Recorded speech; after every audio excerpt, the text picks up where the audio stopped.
皆さん、こんにちは。タステレ。チベットディスウェイへようこそ。私はチベットテレビのペルゾムです。チベットやダライラマ法王、そして中央チベット政権に関する1週間のニュースをお送りします。それではヘッドラインを見ていきましょう。ダライラマ法王、この惑星を平和で調和の取れた場所にする時が訪れたと主張される。アメリカ下院がチベット人の真の自治を認知する法案を可決。先月首相がニューデリで米国大使と対談。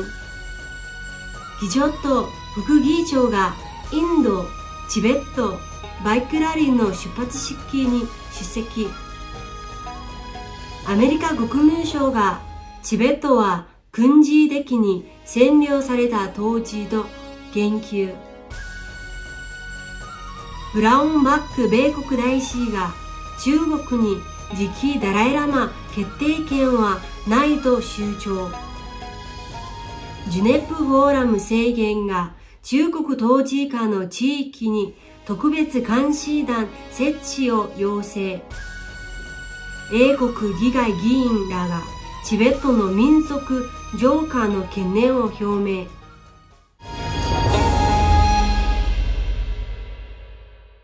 ダライラマ法は教育と70億人の人間の一体感に基づいて、この惑星を平和で調和の取れた惑星にするために努力することを聴衆に訴えられました。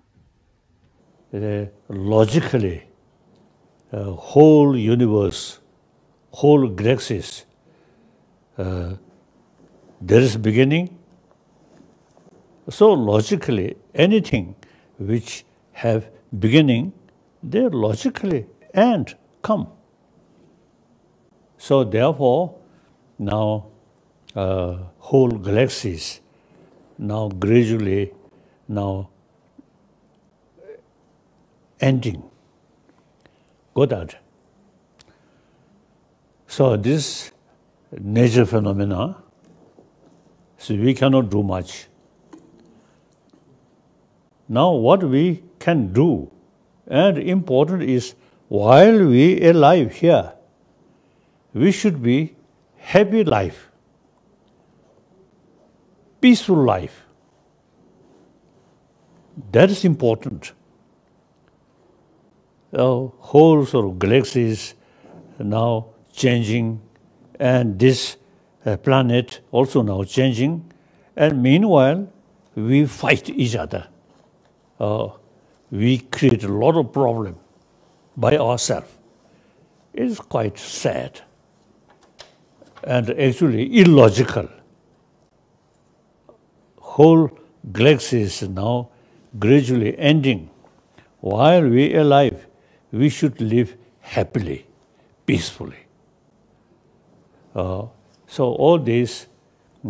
education is key factor.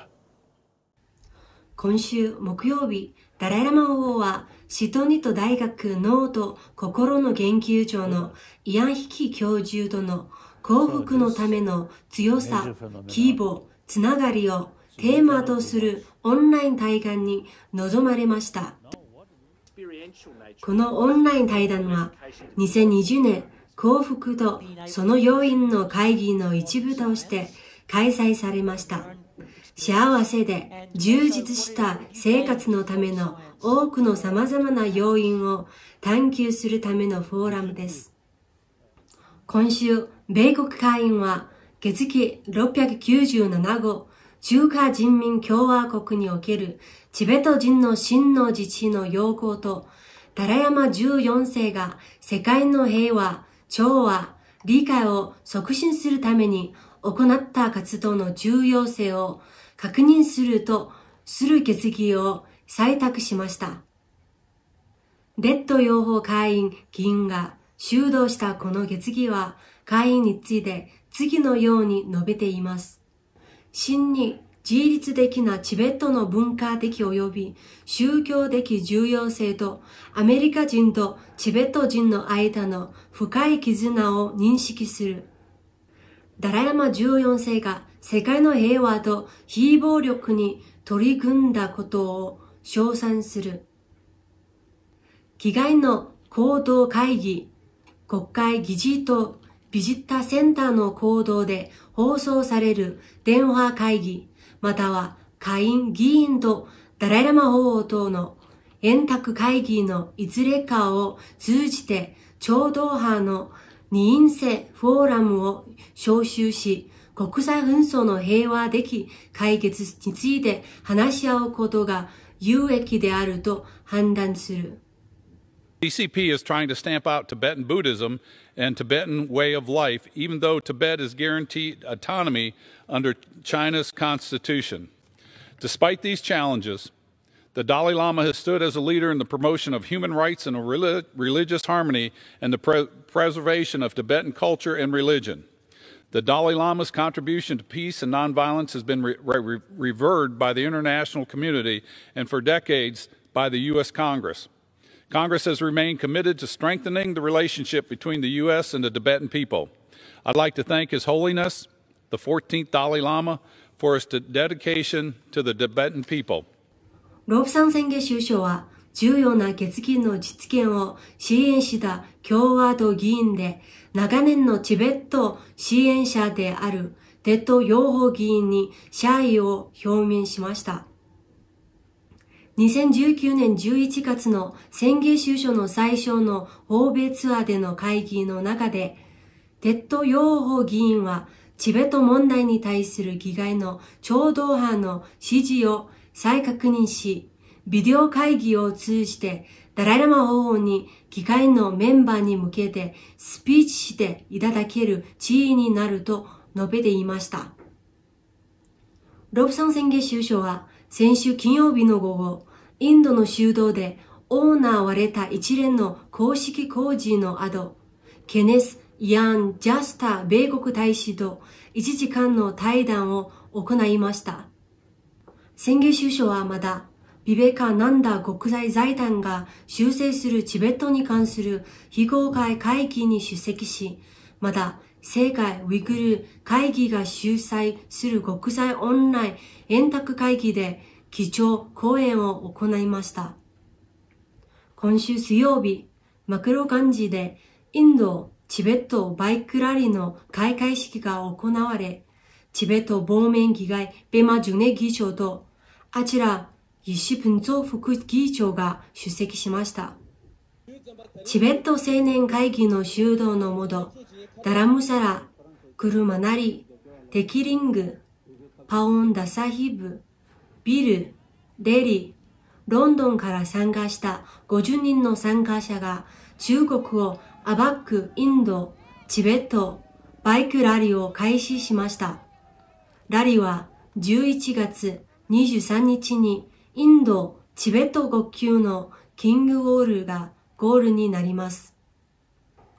アメリカ国務省の政策計画局は、アメリカが中国が展開する権威主義にどのように対処すべきかについて、中国の挑戦の要素とする72ページにわたるレポートを発表しました。この報告書は、中国における少数民族及び宗教的少数派の抑圧について書かれています。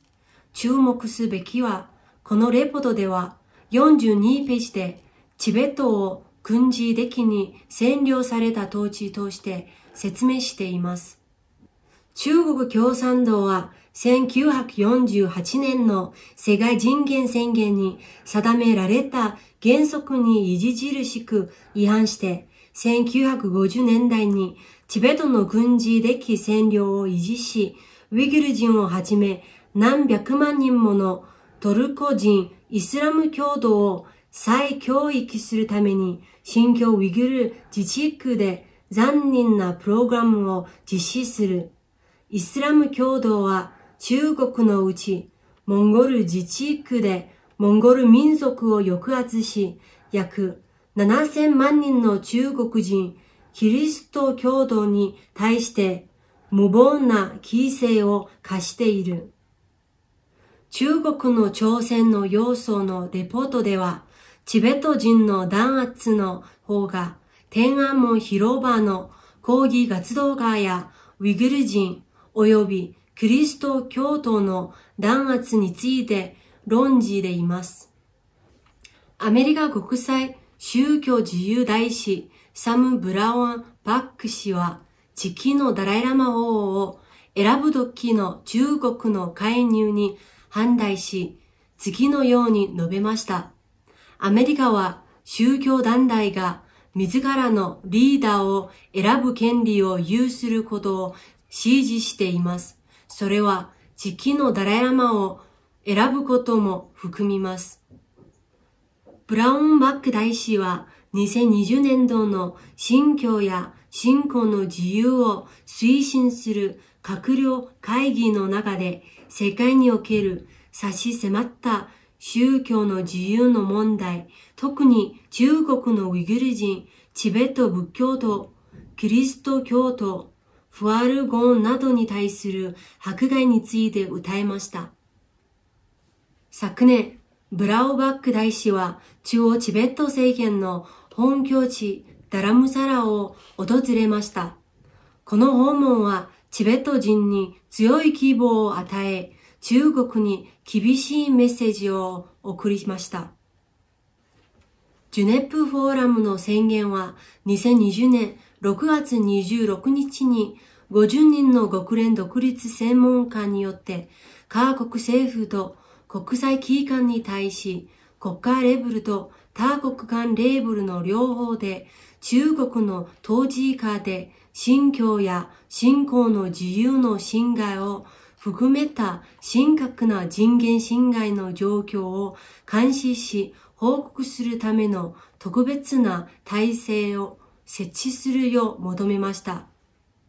この宣言はさらに中国の統治下にある地域における信教や信仰の自由の体制的な侵害についての深い懸念を表明し、各国政府に対し中国の統治下にあるすべての宗教団体の信教や信仰の自由の保護を求める声に公に賛同を表明するよう求めました。また、中国政府に対し、天聖ダライラマの認定など、各宗教団体が自らの宗教指導者を選択し、決定する権利を妨害しないよう求めるものです。先週、オンラインで5日間にわたって開催された第3回ジュネップフォーラム2020では、人権専門家、実務家、学者、活動家、外交官、予防者、国会議員、指導者らが宗教の自由に関する中国の政策、世界的な影響を主なテーマとして審議しました。英国議会ダマンジッシンデーシー議員は先週英国議会の場でチベットにおける中国共産党による信教と信仰の自由の侵害について懸念を表明しました。Authoritarian Chinese Communist Party regime has now turned its tyranny onto pro-democracy Hong Kongers. So what concrete steps is the minister taking to mobilize our international partners so that the world's democracies act against this human rights crisis in an effective and coordinated manner? 今週のニュースはここまでです。次回まだお会いましょう。良い週末をお過ごしください。どうもありがとうございました。